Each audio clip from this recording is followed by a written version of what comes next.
Have you ever walked down the bread aisle in your grocery store and picked up a pack of bagels and looked and seen how many grams of carbs there are in one bagel? I have. I was looking the other day, and a certain brand that I was looking at, one bagel was 44 grams of carbs. That's an insane amount of carbs. 44 grams for one bagel. So being on a low-carb diet, you're probably thinking, well, bagels are just a thing of the past, just a dream. Wrong! Today I have a recipe for you for low-carb bagels that are keto-friendly and gluten-free and nice and puffy just like your traditional bagels. They're not this flat piece of bread with the hole in it and they say it's a bagel. These are nice and fluffy just like you're used to if you're used to traditional bagels. They are so good. And if you want a printable version of this recipe, then check out my website at janetsdeliciouslowcarbkitchen.com. You can find a printable version of this recipe there and other goodies there for you.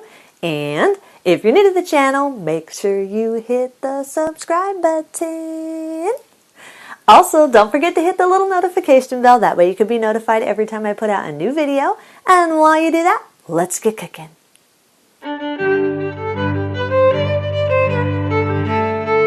Preheat your oven to 375 degrees.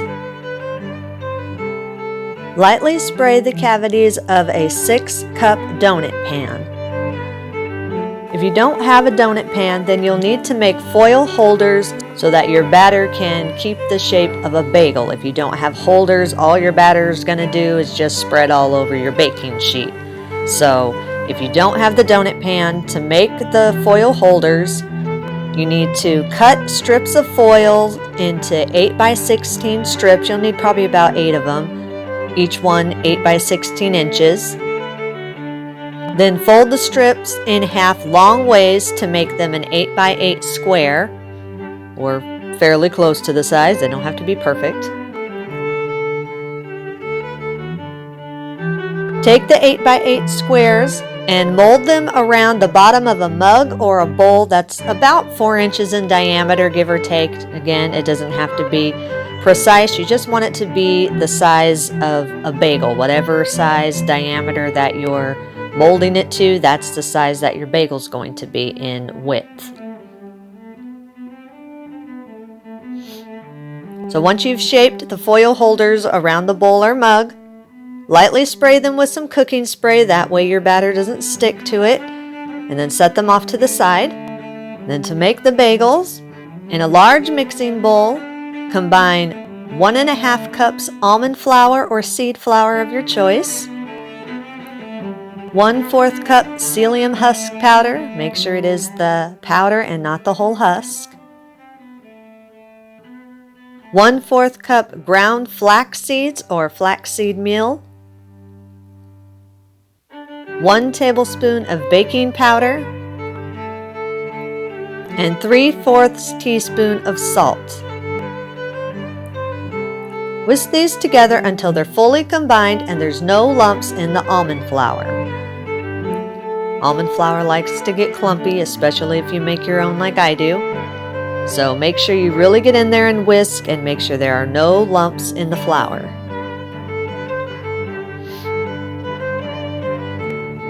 Add 1½ cups of sour cream or plain Greek yogurt. Stir it well until all the dry ingredients are wet. You want to really make sure you get in there and make sure every little bit of the flax seeds and almond flour and psyllium husk, all of that is nice and wet. So you want it fully combined as much as you can. Add 2 large room temperature eggs, 1 tablespoon of apple cider vinegar. This will help with the rising of the bagels. Whisk it in and make sure it gets fully distributed throughout the entire mixture. So whisk it in good. Scrape down the sides of the bowl and push all of the batter to the center of the bowl.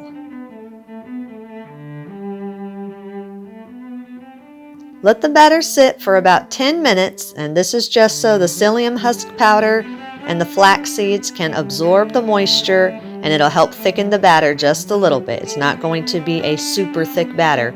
but this will help it to thicken slightly. You want it to be thick enough where you can scoop it and mold it into the bagel shapes. So you definitely have to let it sit for the 10 minutes.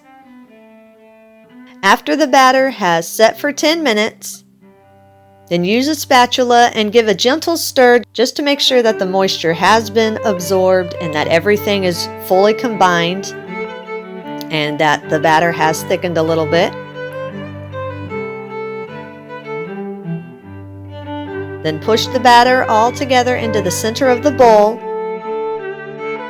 and carefully spoon the batter into the donut cavities until they're full but not overflowing.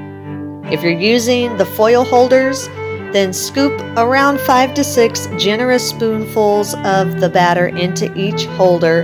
Again, you don't want to overflow it, you just want to fill it up, so be careful not to overflow.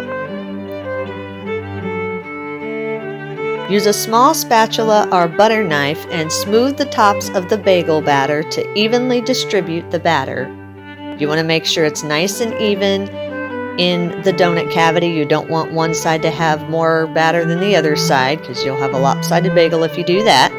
So make sure you take your small spatula or butter knife and really smooth it out nice and even all the way around the donut cavity.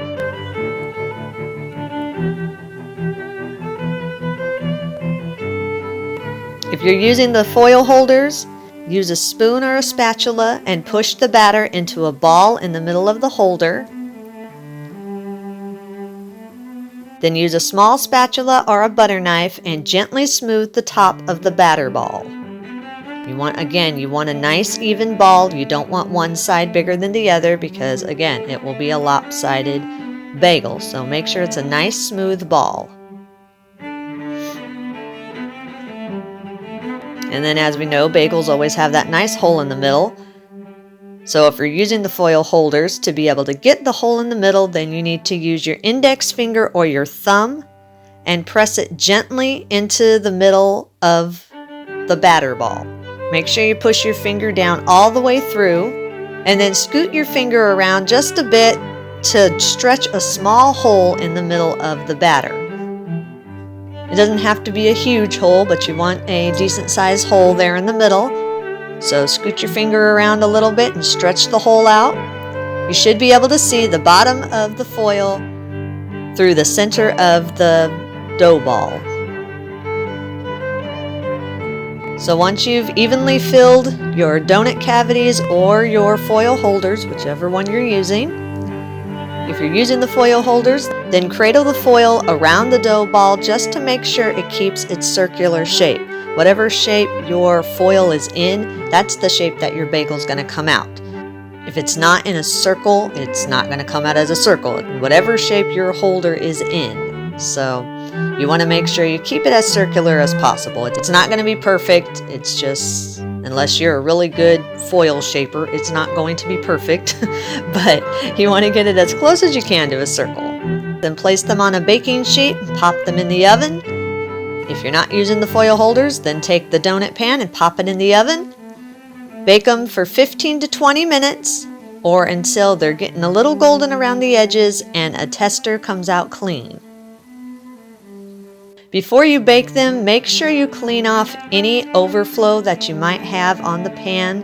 If you've dropped any batter outside of the donut cavity, make sure you clean it off really good because you don't want that overflow to burn onto your pan. So make sure you get a rag or a napkin or a paper towel, whatever, and just wipe it off to make sure that you don't have any burnt edges over the top of your donut cavity. So make sure you clean it off, then bake it for the 15 to 20 minutes. When they're done baking, they should be nice and puffy. Let them cool in the pan for at least 20 minutes. This is a must. This is to make sure that all of the ingredients are fully connected and fully set together. If you try to remove it right away, they will fall apart on you. I've talked before and I will talk again about how low carb, especially gluten-free breads are very delicate when they first come out. So you really have to let them cool in the pans for a while before you try to take them out. You want to make sure the ingredients are nice and set. So let it cool in the pan for at least 20 minutes. And then use a butter knife and gently loosen the sides of the bagels. Be very careful, go nice and slow. You don't want to cut into the bagel. You just want to make sure it's loose from around the edges. Then carefully lift the bagel out of the donut cavity and place it onto a serving platter and let it cool completely. If you're using the foil holder after it's set for those 20 minutes, then gently remove the foil from around the edges. Just gently pull it down. Be careful, you don't want to tear it, so just slowly and gently take down the edges.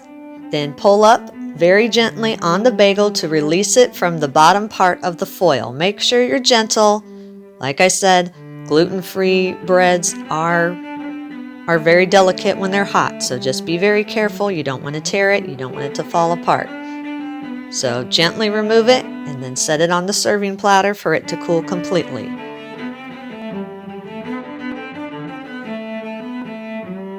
Now you'll look and see here that there is a difference between the ones that have been cooked in the donut pan and the ones that have been cooked in the foil holders. First thing you'll notice is that the ones that are baked in the holder are wider than the ones that are baked in the donut pan, but the ones that are baked in the donut pan are more puffy than the ones made in the foil holders. The foil holders, they spread from side to side more than the ones in the donut pan. So they're going to be wider, but a little bit flatter.